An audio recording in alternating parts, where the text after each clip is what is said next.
Para viver em isolamento, é necessário ser um animal ou um deus, como afirmou Aristóteles.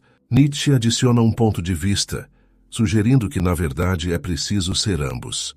Em O Crepúsculo dos Ídolos, essa ideia é aprofundada. Um estudo divulgado pela PLOS Medicine em 2010 mostrou que os riscos à saúde decorrentes da solidão crônica são tão prejudiciais quanto fumar 15 cigarros por dia. Para enfrentar solidão, podemos trabalhar para fortalecer nossos laços sociais, mas também é fundamental aprimorar nossa capacidade de ficar sozinhos. Afinal, nem todos que estão sozinhos se sentem solitários. Refletindo sobre seu tempo em isolamento, o filósofo Henry David Thoreau, em sua obra Walden, escreveu: "Nunca me sinto solitário aqui. Nunca encontrei uma companhia tão agradável quanto a solidão." Neste vídeo, vamos explorar as virtudes da solidão e como ela pode promover o desenvolvimento pessoal, proporcionar uma liberdade única, aliviar diversos problemas de saúde mental e ser essencial para construir um caráter forte. Nietzsche faz uma distinção crucial entre solidão e estar só, afirmando que solidão é uma coisa, estar só é outra.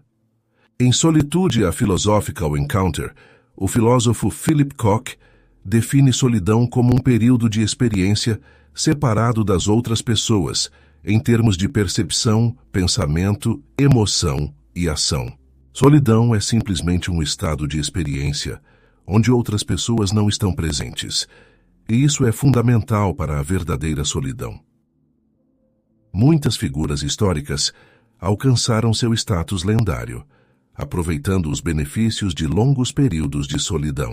Os 40 dias e noites que Jesus passou no deserto o elevaram a alturas espirituais incomparáveis. Buda e Moisés encontraram na solidão as grandes visões morais que moldaram suas vidas. Marco Aurélio, Friedrich Nietzsche, Ralph Waldo Emerson, Albert Camus, Henry David Thoreau, entre outros filósofos, buscaram na solidão um refúgio para cultivar seu caráter e desenvolver suas ideias filosóficas, longe da influência corruptora da sociedade. Nietzsche, por exemplo, escreveu: "Quando estou entre muitos, vivo como os muitos, e não penso como realmente penso. Depois de um tempo, parece que querem me afastar de mim mesmo e roubar minha alma. Então, preciso do deserto para voltar a ser quem sou." Em Aurora, o almirante Richard Byrd passou um inverno sozinho na Antártida, enfrentando um frio intenso, longas noites escuras e uma solidão que nenhum poder na Terra poderia aliviar por pelo menos 6 meses. Apesar das condições adversas, esse período de isolamento foi transformador. Em seu livro Sozinho, ele escreveu: "Sim, a solidão é maior do que eu previa. Meu senso de valores está mudando e muitas coisas que antes estavam indefinidas em minha mente agora parecem estar se cristalizando, porque alguns prosperam na solidão enquanto outros sofrem com ela. Muitas vezes, aqueles que sofrem com a solidão desconhecem suas virtudes ou não sabem como aproveitá-las. Entre essas virtudes está a liberdade de descobrir quem realmente somos e nos tornarmos essa pessoa." O filósofo Arthur Schopenhauer observou: "Um homem só pode ser ele mesmo enquanto está sozinho. Se não ama a solidão, não amará a liberdade, pois é somente quando está só que ele é verdadeiramente livre." Para entender a liberdade que a solidão proporciona, é importante considerar as restrições das interações sociais. Amigos, familiares e parceiros românticos são essenciais para uma vida plena, mas também representam o que Philip Koch chamou de estruturas de demandas. Demandas para serem ouvidos, cuidados, seguidos ou liderados conforme suas necessidades. O estado emocional dos outros também influencia nossa experiência.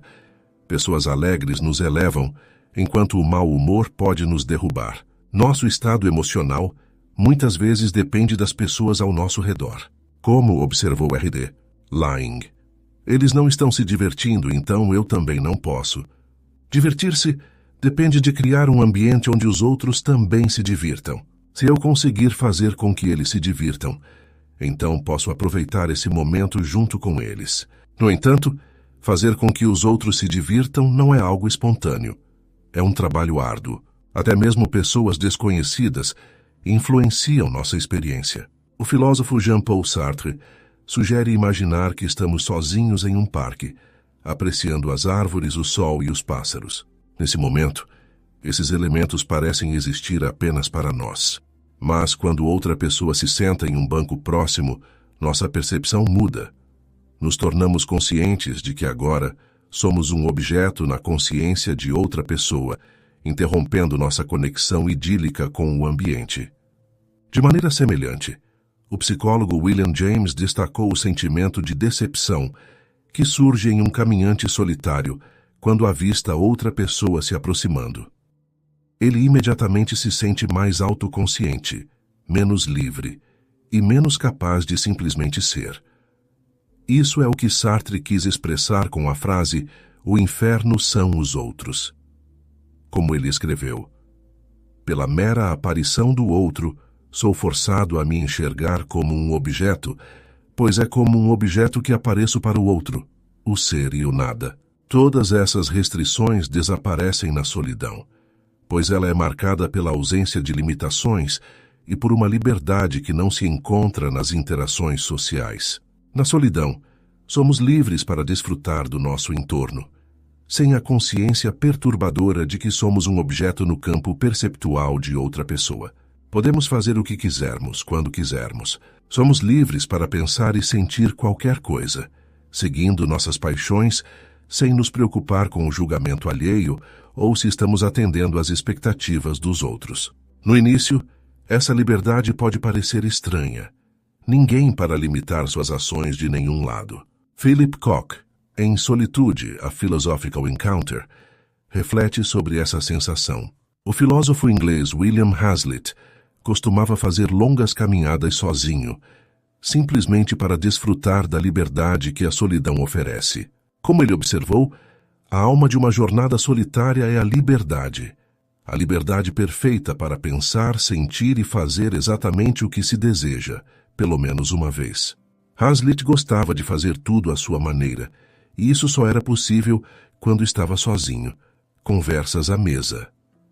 Philip Koch, citando Thoreau, comenta que ele se sentia livre na natureza de uma forma estranha e libertadora.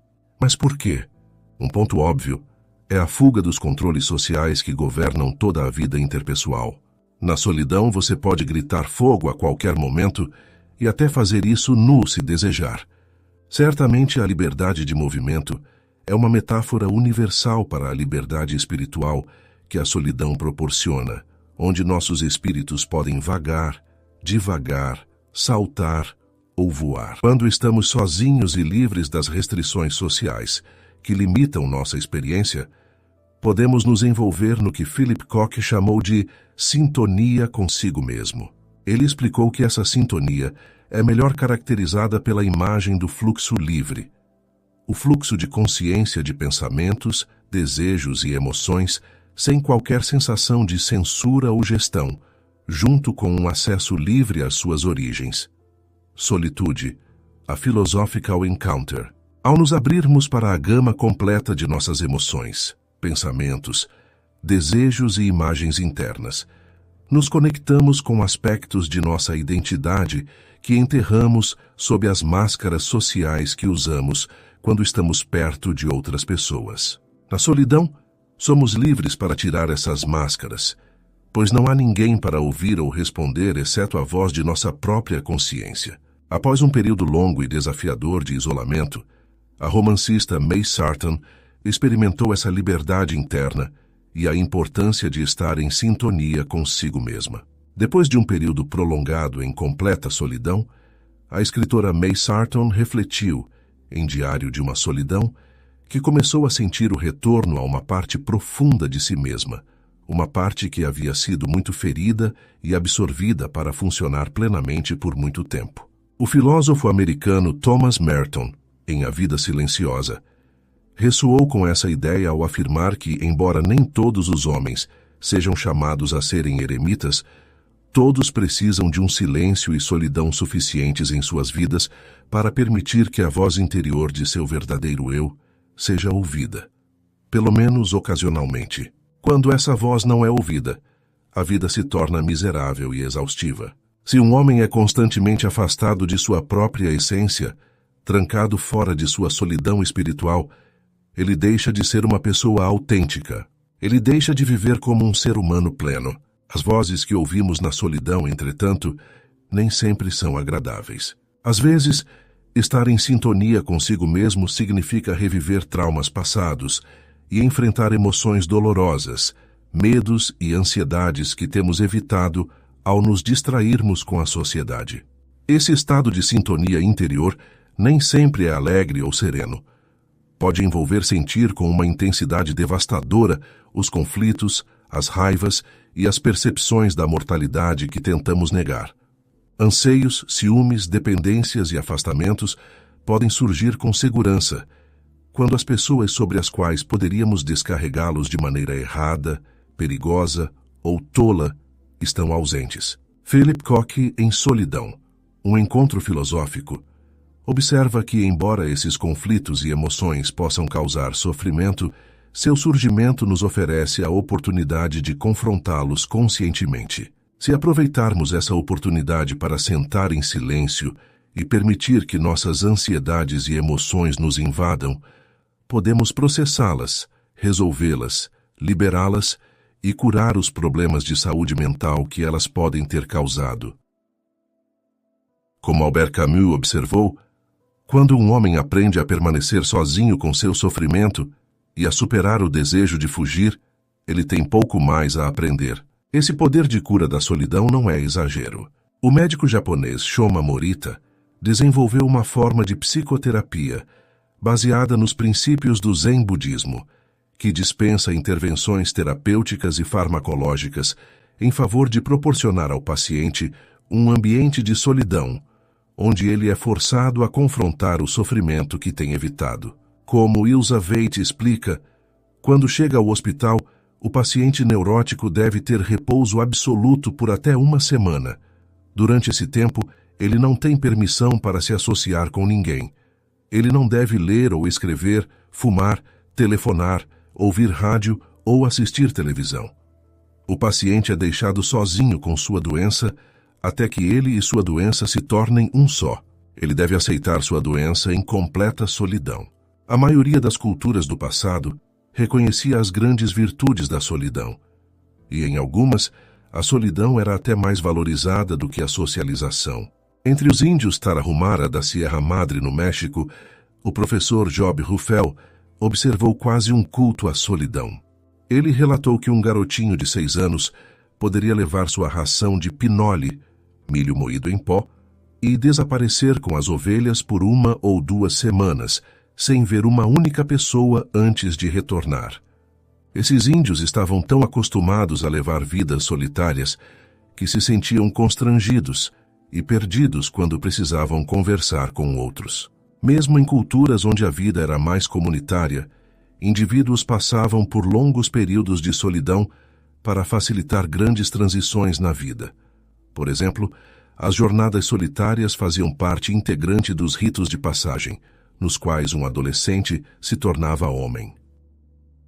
Nessas cerimônias, um garoto era levado a um acampamento isolado no deserto, onde permanecia sozinho por meses. Tudo o que ele precisava para sobreviver, ele encontrava ou fazia sozinho. Ele caçava, buscava alimentos, se protegia de predadores e enfrentava seus medos do desconhecido e da escuridão.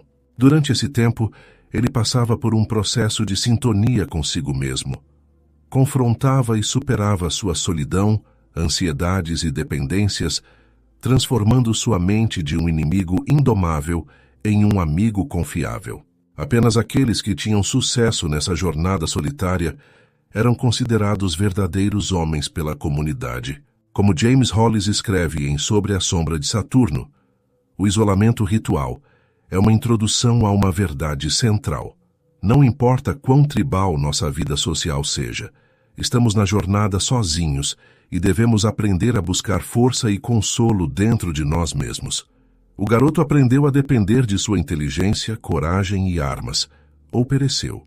Jornadas solitárias sancionadas culturalmente foram comuns em todas as culturas conhecidas ao longo da história, exceto na nossa. Isso reflete a profunda aversão de nossa sociedade à solidão.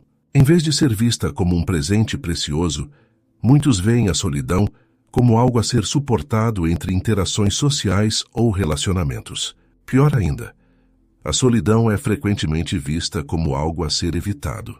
Quando outras pessoas não estão presentes, a maioria de nós se volta para telas para se distrair da solidão e das vozes que poderíamos ouvir no silêncio. Talvez essa fuga coletiva da solidão seja a razão pela qual a doença mental e a fragilidade emocional se tornaram tão comuns. Como o filósofo do século XVII, Blaise Pascal, observou, todos os problemas da humanidade surgem da incapacidade do homem de sentar-se quieto em uma sala, sozinho.